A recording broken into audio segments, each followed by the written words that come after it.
चलिए जय हिंद। तो मैं आपके लिए इसमें लाया हूं लाइन एक्सप्लेनेशन, क्योंकि ये लाइन एक्सप्लेनेशन जो है ना, ये अभी भी बहुत सारे स्टूडेंट के लिए प्रॉब्लम बना हुआ है। बट आज इस वीडियो में मैं आपको ये भी बताने वाला हूं कि क्या आपको पढ़ना है, कितना लाइन एक्सप्लेनेशन के लिए आपको पढ़ना है, उससे ज्यादा पढ़ने का जरूरत बिल्कुल नहीं है। ठीक है ना। सबसे पहले लाइन एक्सप्लेनेशन है, क्योंकि देखिए बात भैया ये 8 मार्क्स का है। ठीक है ना, 8 मार्क्स का है बात। ये नहीं कि 1-2 नंबर का है, नहीं 8 नंबर का ये बात है।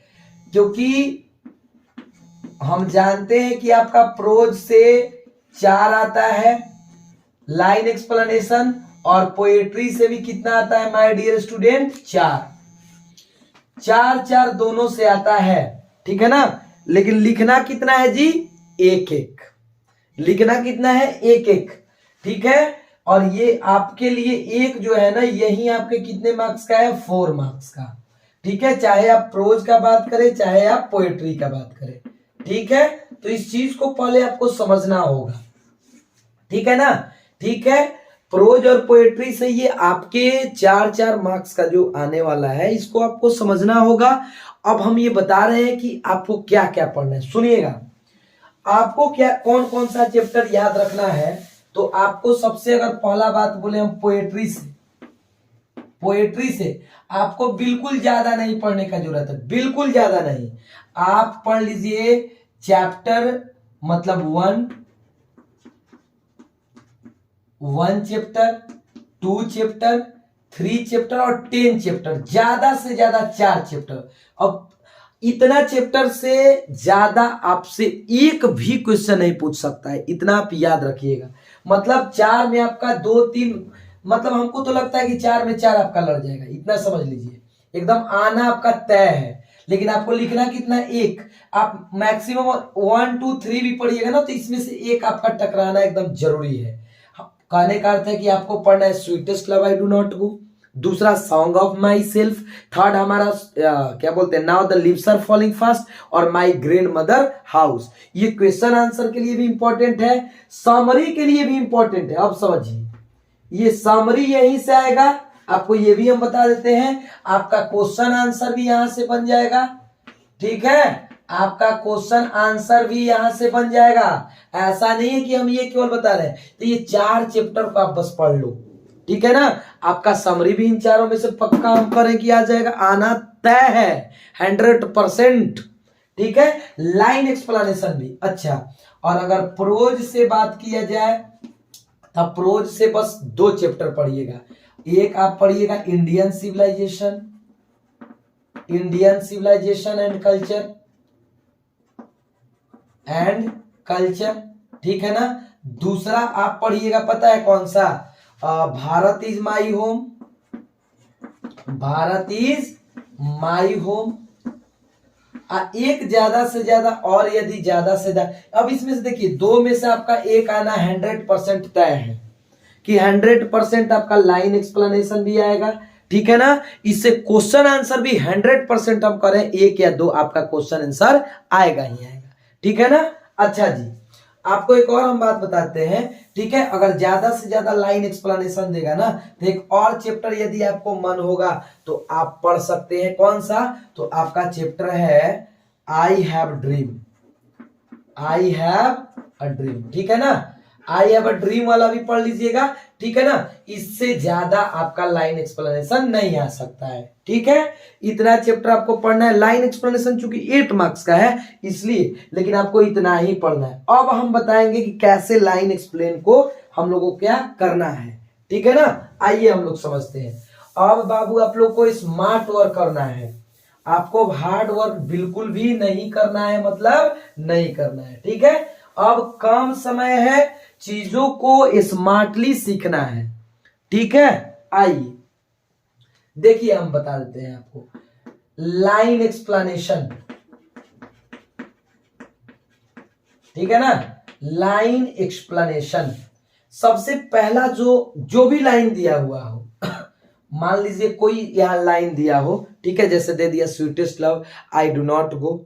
ठीक है ना, तो आपको सबसे पहले क्या लिखना है, सबसे पहला जैसे कोई भी लाइन दिया, जैसे हम बोले आई celebrate myself and sing my self. मान लीजिए कोई लाइन दिया हुआ हो, ठीक है बाबू लोग, कोई भी लाइन दिया हो किसी भी चैप्टर का, सबसे जो पहला बात याद रखना है, यहां हम लिख देते हैं, आप ट्रिक कहिए इसको या कुछ भी। ट्रिक देखिए कुछ होता नहीं, बस अपने माइंड से जो भी आपको इजी लगता है ना उसी को हम ट्रिक कहते हैं, ठीक। सबसे पहला बात आपको क्या लिखना है, कोई भी लाइन दिया हो भैया, क्योंकि 4 नंबर का है, सबसे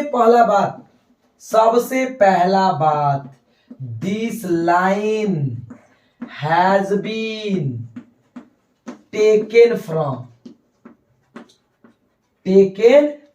सबसे पहला बात माय डियर स्टूडेंट, सबसे पहला बात चैप्टर का नाम लिखना है। क्या लिखना है जी, चैप्टर का नाम लिखना है, ठीक है ना। मतलब जौन लाइनवा लिया गया है ना जिस भी चैप्टरवा से, उस चैप्टर का नाम लिखना है, ठीक है। उम्मीद करते हैं कि समझ में आ गया होगा, ठीक है ना।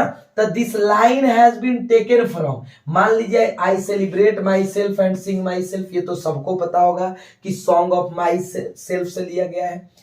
This line has been taken from, अब थोड़ा सा लिख दीजिए, अ वेरी ब्यूटीफुल,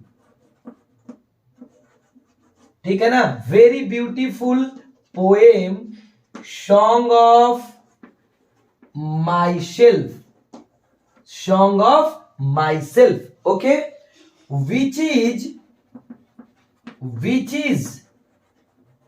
composed by, सुनिएगा, दूसरा, पहला तो चैप्टर नेम, दूसरा आपको लिखना है, अब जिसे पोएट्री का है तब पोएट नेम लिखना है।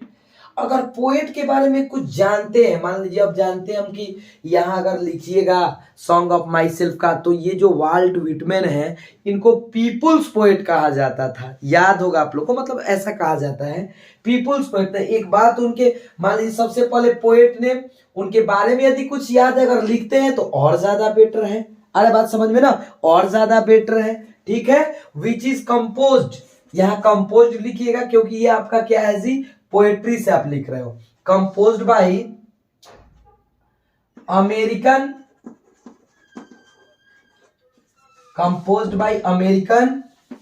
पोएट वाल्ट विटमैन, ठीक है ना, ठीक है।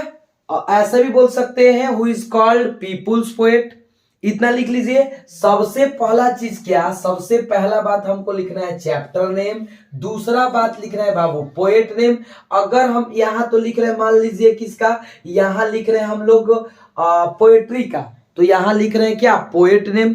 अगर हम मान लीजिए लिखेंगे प्रोज सेशन से तो वहां राइटर नेम। अब थर्ड क्या लिखना है, third point, meaning of the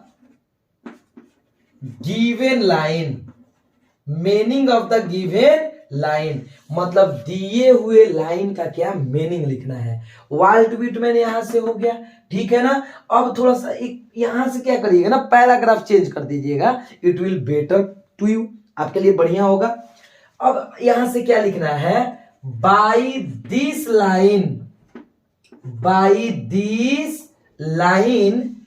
the poet wants to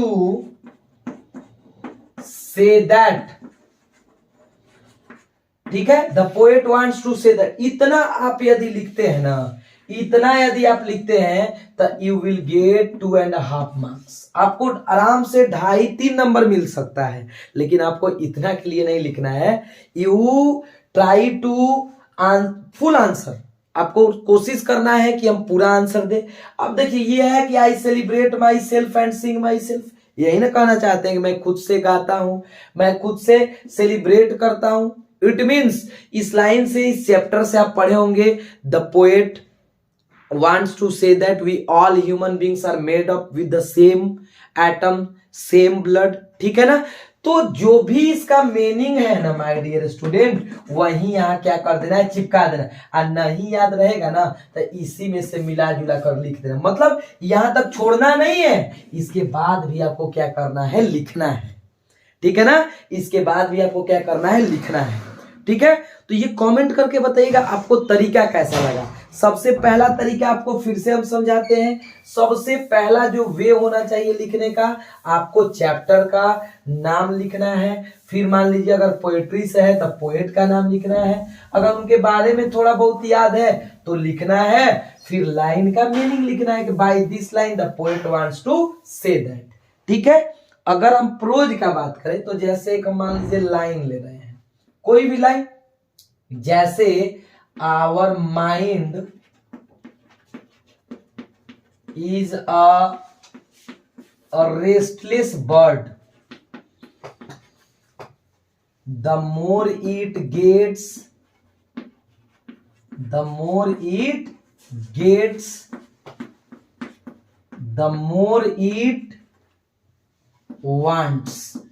ठीक है ना, अगर मान लीजिए ये लाइन दिया हुआ है, ठीक है, ये तो हम जानते, ये सभी, ये जो नहीं पढ़ने वाले होंगे ना उनको भी याद होगा कि ये हमारे सबसे पहले chapter Indian civilisation and culture से लिया हुआ है। उसमें भी यही बात करेंगे माय डियर स्टूडेंट। सबसे पहले चैप्टर का नाम, सबसे पहले क्या देना है, चैप्टर का नाम। दूसरा जो देना है आपको, अब यहाँ राइटर का नाम देना है। ठीक है ना, राइटर का नाम देना है। और थर्ड क्या देना है, meaning of the given line, meaning of the given line. छोड़ना नहीं है, छोड़ना बिल्कुल भी नहीं। हम क्योंकि बता दिए कि आपको ज्यादा चैप्टर पढ़ने का जरूरत नहीं है, लाइन एक्सप्लेनेशन की लगभग याद रहता है जो पढ़ लिए होंगे। तो चैप्टर नाम यहां भी वही करेंगे। कैसे करेंगे जी, ठीक उसी प्रकार कि this line has been taken from, जो हमने पीछे लिखा है, this line has been taken from a very, ठीक है ना, ब्यूटीफुल एसे। चूंकि आप जानते होंगे कि आपका इंडियन सिविलाइजेशन एंड कल्चर जो है क्या है जी, एसे है। A very beautiful essay Indian civilisation and culture which is written by our Bapu और the father of nation Mahatma Gandhi. ठीक है ना, बाय दिस लाइन, यहां से थोड़ा सा स्टूडेंट गड़बड़ाता है। By this line the writer, by this line the writer wants to say that. ठीक है, अब देखिए, our mind is a restless bird, it means our mind is a restless bird का मतलब क्या, हमारा जो माइंड है वो रेस्टलेस बर्ड है। इसको जितना अधिक मिलता है और अधिक क्या करता है, प्रयास करता है। ठीक है ना, मतलब our mind is a restless bird, it means it never stop, it always continue just like a bird. Okay, तो अपने से आपको यहाँ के बाद थोड़ा बहुत क्या लिखना है, मीनिंग लिख देना है, क्योंकि बाबू 4 मार्क्स का है ना, तो ये लिखना भी जरूरी है। तो ये लाइन एक्सप्लेनेशन हमको लगता है कि अभी आपके लिए सबसे इजी बन गया होगा। एक बार कमेंट करके जरूर बताइएगा कि ये आपको, मतलब ये वीडियो आपके लिए कितना बेनिफिशियल रहा। ठीक है ना, और क्वेश्चन आंसर भी हमने बता दिया है। ठीक है, ऐसे भी बता दिया है। ठीक है, एप्लीकेशन भी बता दिया है, लेटर भी बता दिया है। हमको नहीं लगता है कि अब कोई भी चीज इंग्लिश में आपको रिक्वायरमेंट है बताने का, लेकिन फिर भी जो भी इंपॉर्टेंट हमको लगेगा कि ये चीजें इंपॉर्टेंट है, हमको स्टूडेंट को बताना चाहिए, I must be tell you. Okay, चलिए, तो आपको ये सेशन कैसा लगा, कितना आपको बेनिफिट हुआ, ठीक है ना, आप जरूर कमेंट करके बताइए। चलिए, जय हिंद, जय भारत।